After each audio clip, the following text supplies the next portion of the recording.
ശ്രീ ഗുരുഭ്യോ നമ. ശ്രീ മഹാഗണപതയ നമ. നമസ്കാരം. ജ്യോതിർദർശനത്തിലേക്ക് എല്ലാവർക്കും സുസ്വാഗതം. 2026 ജൂലൈ മാസം 12 മുതൽ 18 വരെയുള്ള ഒരാഴ്ചക്കാലത്തെ എല്ലാ നക്ഷത്രക്കാർക്കും എല്ലാ രാശിക്കാർക്കുമുള്ള സാമാന്യ ഫലനിരൂപണം നടത്താനാണ് ഉദ്ദേശിച്ചിട്ടുള്ളത്. ഇപ്പോഴത്തെ ഗ്രഹസ്ഥിതി എന്ന് പറയുന്നത് ഗുരു അതായത് വ്യാഴം കർക്കിടകത്തിലും, ശനി മീനത്തിലും, രാഹു കുംഭത്തിലും, കേതു ചിങ്ങത്തിലും, കുജൻ ഇടവത്തിലും, ശുക്രൻ ചിങ്ങത്തിലും, ബുധൻ വക്രഗതിയിൽ മിഥുനത്തിലുമാണ്. ഇതാണ് ഈ ആഴ്ചത്തെ ഗ്രഹസ്ഥിതി. ആദ്യം നമുക്ക് മേടം രാശിയുടെ, അതായത് അശ്വതി ഭരണി കാർത്തികയുടെ ആദ്യപാദം, ഈ 3 നക്ഷത്രക്കാരുടെ രാശിയായ മേടം രാശിയുടെ സാമാന്യം ഫലം നിരൂപിച്ച് നോക്കാം.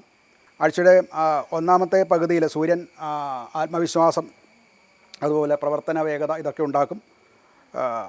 പുതിയ ആശയങ്ങൾ അവതരിപ്പിക്കാനൊക്കെയുള്ള സാഹചര്യങ്ങളുണ്ടാകും. പുതിയ കരാറ്, രേഖകൾ, ഇമെയിൽ അല്ലെങ്കിൽ അപേക്ഷകൾ, ഇങ്ങനെയുള്ള കാര്യങ്ങളിലൊക്കെ ചില പിഴവുകൾ സംഭവിക്കാനിടയുണ്ട് എന്നുള്ളത് ശ്രദ്ധിക്കേണ്ടതാണ്.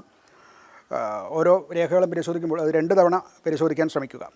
ജൂലൈ 16 സൂര്യൻ 4-ാം ഭാവത്തിലേക്ക് മാറുന്നതോടെ കുടുംബകാര്യങ്ങളിലും മറ്റുമൊക്കെ കൂടുതൽ ചുമതല എടുക്കേണ്ടതായിട്ട് വരും. ചില വീടുമായിട്ട് ബന്ധപ്പെട്ട ചില പണികൾ നടത്തുക മുതലായിട്ടുള്ള കാര്യങ്ങൾക്ക് വിശേഷ ശ്രദ്ധ വേണ്ടിവരും.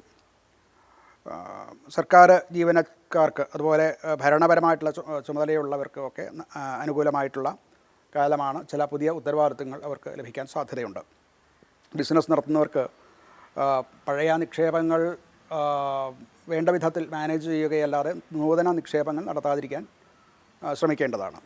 ധനപരമായിട്ട് കർക്കിടകത്തിലെ ഗുരു സ്വത്ത്, വീട്, ഭൂമി ഇങ്ങനെയുള്ള അവയിൽ നിന്നുള്ള ഗുണം നൽകുന്നുണ്ട്. വീടിൻ്റെ അറ്റകുറ്റപ്പണി, അതുപോലെ വാഹനം സംബന്ധിച്ചുള്ള ഗൃഹോപകരണങ്ങൾ സംബന്ധിച്ചുള്ള ചിലവ് അവർക്ക് കുറച്ച് കൂടുതൽ വന്നെന്നിരിക്കാം. എന്നാൽ അതൊരു പാഴ്ചെലവായിട്ട് വരുന്നതല്ല, ഭാവിയിലേക്ക് അത് അനുകൂലമായിട്ടുള്ള ഗുണം തരുന്നതാണ്. ആരോഗ്യപരമായിട്ട് അമിതമായിട്ടുള്ള ജോലിഭാരം വരും, അതുപോലെ യാത്രകളും ഒക്കെ ഉണ്ടാകും. അതുകൊണ്ടുണ്ടാകുന്ന ക്ഷീണവും അതുകൊണ്ടുണ്ടാകുന്ന ഉറക്കക്കുറവ്, തലവേദന മുതലായിട്ടുള്ള കാര്യങ്ങൾ ശ്രദ്ധിക്കുക. കുടുംബപരമായിട്ട് ഒരു സന്തോഷകരമായിട്ടുള്ള അവസ്ഥയാണുള്ളത്. മാതാപിതാക്കന്മാരുമായിട്ടൊക്കെയുള്ള ബന്ധം കൂടുതൽ ഊഷ്മളമാകും. അവരുമായിട്ട് കൂടുതൽ സമയം ചെലവഴിക്കാൻ സാധിക്കുന്നതാണ്. ഒരു പരിഹാരം എന്നുള്ള നിലയ്ക്ക് അവർക്ക് ഹനുമാനെ സേവിക്കുക, അഥവാ ഹനുമാൻ മന്ത്രം ജപിക്കുക മുതലായിട്ടുള്ള കാര്യങ്ങൾ ചെയ്യാം. അതുപോലെ ചുവന്ന പുഷ്പങ്ങൾ ഹനുമാൻ ക്ഷേത്രത്തിൽ സമർപ്പിക്കുക, ശിവന് വെളുത്ത പുഷ്പങ്ങൾ സമർപ്പിച്ച് പ്രാർത്ഥിക്കുന്നതും ഒക്കെ ഗുണകരമായിരിക്കും.